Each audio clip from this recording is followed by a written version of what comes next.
Hi everybody, it's Sue again, so welcome to week 4. Can you believe this is the last section of the body of your blanket? It must be getting big by now. You must be able to sort of keep those knees warm. So I hope you've had fun, hope you've enjoyed it, hope you've shared a few pictures. So now I'm going to take you through all of the stitches you're going to be working on this week. You must be getting really excited now because this is the last section of the blanket apart from the border. So you're going to, by the time you get to the end of this bit, you've got nearly all of your blanket done. So it starts here with this lovely soft pink and it ends with the blue. The little bit of grey you see there, that's where I've started the border. So it ends with the blue. So this week we've got some rows of half trebles in this pretty pink. Then we've got some more of the griddle stitch. You'll begin to see that I do like the griddle stitch because I do think it gives that lovely texture. So in most of the sections I have repeated that. And then we've got one of the shells again, and we've had that in the last two. But remember, if you do get a bit stuck on any of these stitches, you've got all of those tutorials to go back to. You can watch them as many times as you want. Then we've got this lovely berry stitch. And then some more of the granny stripes. And that's the one that is really quick, that you'll sail through. And we've got some trebles here, and then in this lovely pink we've got a new stitch, and this is called a puff stitch. So you haven't used this stitch before. Again, you've got a tutorial. I've done it on a small swatch so you can really concentrate and watch every single stitch and not get distracted by all the rest of the blanket. And then lastly we finish off with some V-stitch, and then, believe it or not, you've finished the body of the blanket and you've got this huge, look what you've created. So the next week we're going to look at the border.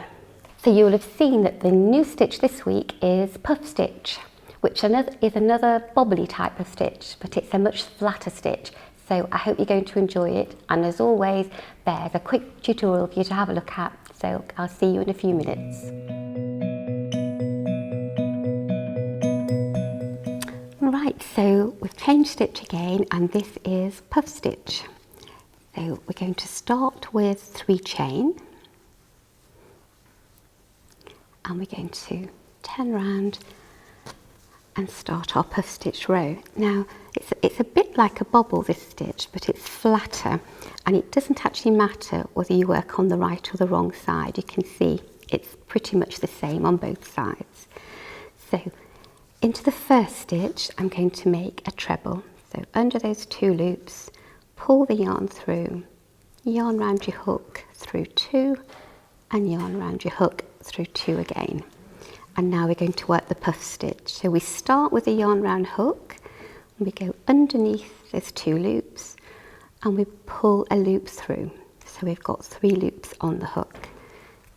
We're not going to do anything now, we're not going to pull through any of these loops yet. So we're going to put the yarn round the hook again, back through the same stitch, and pull a loop through. So we've now got 1, 2, 3, 4, 5 loops on our hook. We're going to put the yarn round again, back in the same stitch, pull up, and we should now have 7 loops. So 1, 2, 3, 4, 5, 6, 7. And now we're going to put the yarn round and pull through all of those 7 loops, and then we're just going to do a chain, and that's your puff stitch. So we'll do a few more for you to get used to them. So we're going to miss the next stitch out, yarn round hook, into the next stitch under the 2 loops, and draw that yarn through. So 3 loops on the hook, yarn round, back through the same stitch and pull through, yarn round again, back through the same stitch and pull through. And if I've done that right, we should have 7 loops. So let's check. 1, 2, 3, 4, 5, 6, 7. And put the yarn round and pull through this time all of them, and that's making that lovely little puff stitch. Finish off with a chain again. And we're going to carry on, we're going to miss the next stitch. We'll do another one, yarn round, under the 2 stitches and pull through. It's important not to pull too tightly here, otherwise it's quite tricky to pull through all 7 loops on your hook. Yarn round and pull through. Let's double check, we've got 7, so 1, 2, 3, 4, 5, 6, 7. So that's nice and loose. Yarn round and pull through. And then we're going to do a chain. I'm going to miss the next one. If you do have trouble and for some reason you can't get your hook through all those 7, just take it back, don't worry, and just have another go. It's just getting the tension right and it not being too tight. So now I was talking, I've forgotten how many loops, so I'm just going to count 1, 2, 3, 4, 5, 6, 7, so I'm right. Yarn round, and you can see because I've not got this tight, they're pulling through really easily. And then that 1 chain on top. We need to do that 1 chain. It's quite important to keep your stitch count right because we're missing a stitch in between each puff stitch. If we didn't make that chain stitch at the end of the row, we would have a lot less stitches than what we started with. So it's really important to do that chain. I'll do 1 more and then I'll leave you to get to the end of the row. So miss the next stitch, into this stitch, pull through 3 on your hook, yarn round, through that stitch again, pull through, yarn round again. I think this is the last time. We'll pull through. Let's have a quick count. 1, 2, 3, 4, 5, 6, 7. Perfect. Yarn round and pull through them all. And that important 1 chain. So if you can continue to the end of your row and I'll meet you there.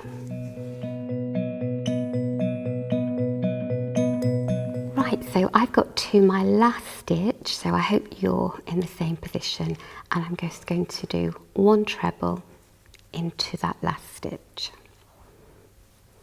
And that's the end of our puff stitch row. And then in between each row of puff stitches, we're working 1 row of double crochet. So if you remember, it's just 1 chain for a double crochet, and then we'll turn and we're going to miss the first chain and just continue to work across the row in double crochet, and then you'll start the next row working your puff stitches. So I'll leave you to get on with that. Right, now that you've seen the tutorial, I hope that you feel really confident in trying that new stitch this week. It's a really pretty stitch puff stitch. It's a little bit like a bobble, but it's a bit flatter, but it works great in the blanket, so I'm sure you'll have fun using it. And just think, that's the 10th stitch that we've covered so far, so think of all stitches you now know how to do. And for the more advanced crocheters, you've had loads of practice with these stitches, so have a really good week, have fun. Don't forget to share. I want to see all those images, and I'll see you next week.